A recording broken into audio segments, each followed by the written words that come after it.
If you ride an 09 or newer bagger, this part might be failing and you may not even know it. I'm going to show you an inexpensive and easy upgrade to unleash throttle response and ride performance.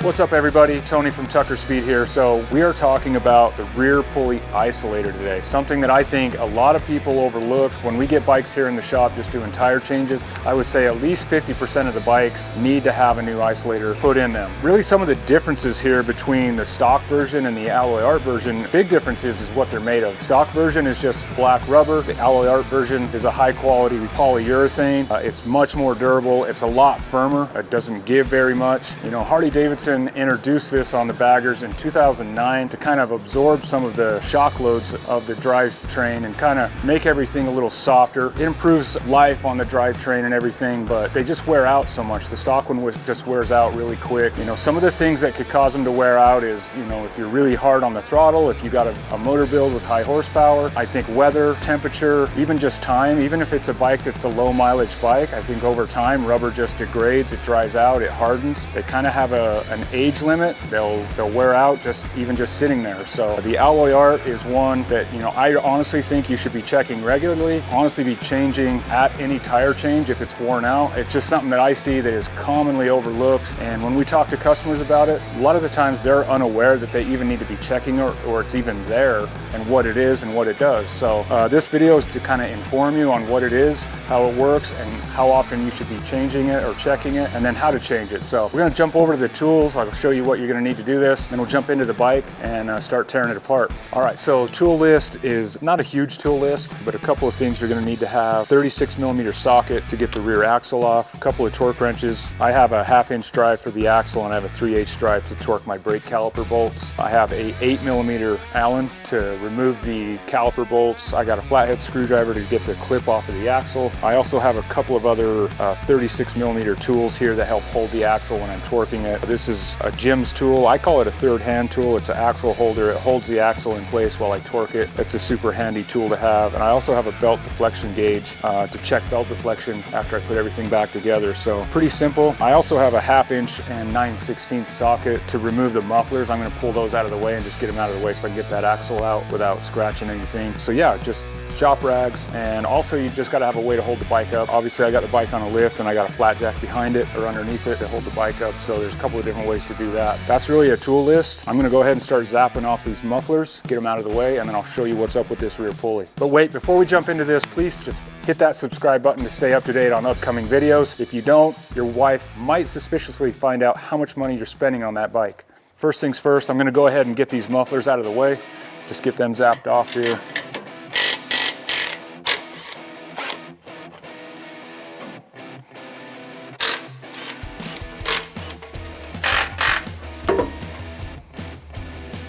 Now that I've got the mufflers out of the way, I just kind of wanted to show you kind of how to check this. There's a couple of different versions of what is acceptable and what isn't. First things first, kind of what you're looking for is you just take the pulley. Bike is still on its own weight, back tire's on the ground.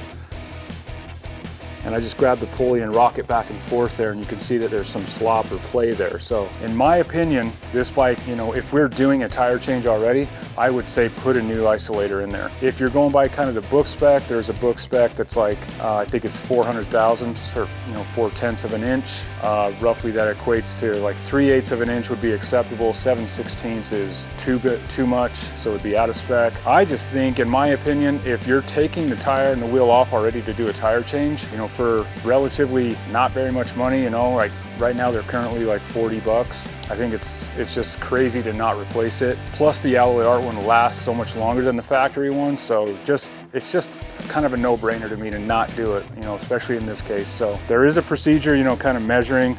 You hang a string from the axle, and then you know make a mark, and then you rotate it and make another mark, and you kind of measure that distance. That's where you get that, you know, 3/8 of an inch or 400 thou to kind of determine whether it's in or out of spec. My personal opinion and experience experience is if it has any play in it, just replace it. One thing that you're going to notice, this is like it's one of those things that just wears out slowly over time and you never really realize that it's happening, but you lose kind of a little bit of throttle response. It gets a little bit sluggish, like when you twist the throttle. Anytime there's a lag or slop between what you're doing with your right hand, you're twisting the throttle, and that power hitting the ground, it's twisting this before it actually starts spinning the tire. It just takes away that throttle response and feel. The other thing is when that thing starts to get really bad, is it can start to kind of like side load that pulley as the belt pulls on it. It can it tries to twist it because it's not snug in there, and it's going to prematurely wear out those bearings that are inside the pulley. So just replace it before it even gets close to that. It's going to help you in the long run and save you some money. So I'm going to pull the axle out, get the brake caliper out of the way, get this wheel out from underneath the bike, and then show you what it looks like underneath there. First things first, got to get this safety clip out of the way.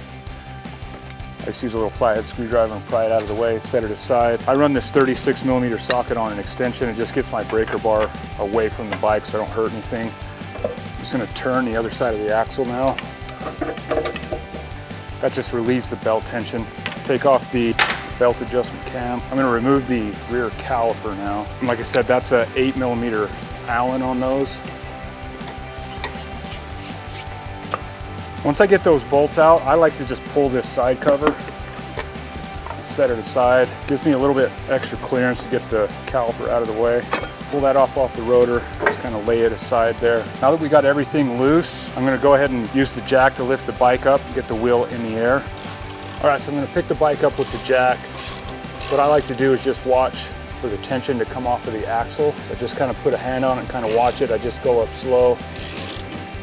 So right there, the wheel's still sitting on the table, bike's not sitting on the axle, and just release all that tension, and I can push the axle through. Once I got the axle out, I'll go up with the bike a little bit, and the ABS sensor can hang down out of the way. Brake caliper mount can come out, reach around over here, and that spacer will drop. Pull the belt off of the pulley, now the wheel's loose. So I'm gonna hold that pulley because there's nothing keeping it from falling. So I just reach my hand around, hold the pulley, pull the wheel out. We want to thank our sponsors, the Law Tigers. Today I'm joined by Scott of Law Tigers of Utah. The Law Tigers are motorcycle accident attorneys. Scott and his crew across the nation ride, and they understand our culture. If you've been in a motorcycle accident, the Law Tigers should be your first call. Give us a call, we'd love to help you out. All right, so now that we got the wheel off, you can see more of that play. I mean, obviously with the axle in there, it's gonna hold it a little tighter, but you can see like just on that rubber isolator, just how loose it is in there. So first thing I like to do when I'm doing these, I just like to clean everything off real good. I'm gonna clean all this old axle grease out of here. So get this pulled out of here. So there's the stock isolator there. Let me just clean axle grease off of there, set the pulley aside, pull the old isolator out, throw it away. I like to just go in and make sure the inside of this hub is all nice and clean before we put the new one in. Get all the dirt and grime and grease out of there that tends to collect. There's a lot of rubber dust, road dust. Clean all the axle grease off the edge of the bearing. We got the pulley off, we got the old isolator out. I cleaned the wheel up real good inside the hub especially. Got it shined up for this guy. We're ready to put the new alloy art isolator in. These things can be pretty snug, so you can go ahead and use a little bit of alcohol mixed with water. Just spray it on the inside here. And then, so this center hub here will be flat against the inside of the hub there, so you're gonna install it like this. And then these lugs are gonna line up, and you can see where these kind of pucks are joined here, they're gonna lay in these little valleys. So just get this lined up, snap it in place. You'll see that those line up in them grooves there. So now that it's in the wheel, we can put the pulley back on, and kind of the same thing. Just gonna spray that a little bit with some alcohol, just to let it slide in a little easier. Line those up. You can already see how much tighter this is going in. It takes a little bit of work to get it in there. You can see there is no play there at all. That's as tight as if you were bolting that thing to the wheel. So that's the way it should look. And with that alloy art Cush drive isolator in there, it's gonna stay like that for a long time. I just think it's well worth the extra couple bucks. So now that I got it in there, we're ready to get the wheel back up in the bike and get everything put back together. And then the last thing I'll show you is belt deflection, how to set it up properly. So get this lifted up into the bike. All right, gonna get this wheel lifted up in there.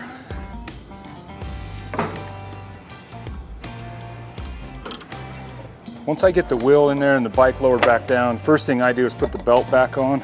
And then I get the brake caliper mount put back in place. Once I get to that point, try and lower it down and line up the axle or the swing arm with the wheel. Got it pretty close there. So I'll get the spacer on the left side, on the pulley side, put in place here, and then start the axle.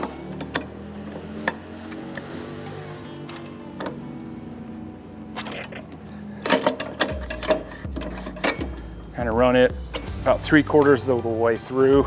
Still pretty close, so I'll get my ABS speed sensor put in place. Might take a little bit of work to get it in place there. When you get this left side pushed in all the way, you want to make sure that the adjuster cam is kind of behind the little nub on the swing arm and all the way against the edge of the swing arm there, so it could get caught up and not go all the way to the right side. So we'll get our adjuster plate reinstalled on this side, get the axle nut started, just kind of snug down in place. Put my caliper back in place, and I'll go ahead and reinstall and torque this right away. All right, I'm gonna go ahead and torque my caliper down. This is like 38 to 42. Got it set to 40, get these torqued. You'll wanna always remember to pump up that rear brake pedal. I just always do that right after I get done torquing the caliper. So now that we got that in place, we want to get the belt tension set. So I'm going to spin the left side of the axle. You're going to spin it clockwise as you're facing it here, and that's going to turn the adjuster cam backwards and start putting tension on the belt. Once it's like pretty tight, I'm going to leave it right there. I'm going to put a little bit of tension on this nut just to hold it in place. And then what I'm going to do is I'm going to pick the bike up in the air to pick the rear wheel off. I'm going to spin the rear wheel kind of in the normal direction.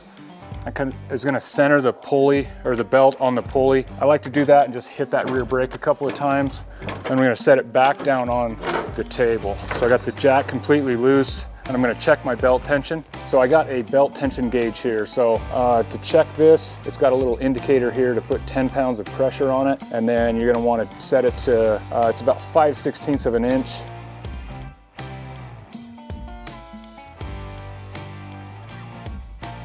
That's still a little bit loose. I'm gonna go a little snugger on that. Snugger. Snugger is a word. I don't think so. Snugger. Check that again. You got a little sight window here. The little gauges or the little lines here, they're 1/8 inch hashtag or hash marks, not hashtags. They're 1/8 inch hash marks, so you can use that to kind of see where you're at. Put 10 pounds of pressure. I usually just go up to 10 and then I count as I release it back down. So that's pretty close right there. So what I'm going to do now is I'm going to use this little third hand tool. It goes on the left side of the axle, and then you thread this down to hit the swing arm so it doesn't let it rotate. And then I'll grab my torque wrench. All right, we'll get this torque. This is like 95 to 105. Torque this to 100 foot-pounds here. Last thing I like to do is I like to pick the bike up one more time, spin it in its normal direction, hit that brake, and then set it back down and recheck my belt tension. Just make sure nothing's moved, that it's right where it should be. I got this tether on my tool so I don't leave it there. I may or may not have done that one time. And we'll put the clip on the axle. Last thing I got to do is put these mufflers back on, and this is done and gone down the road.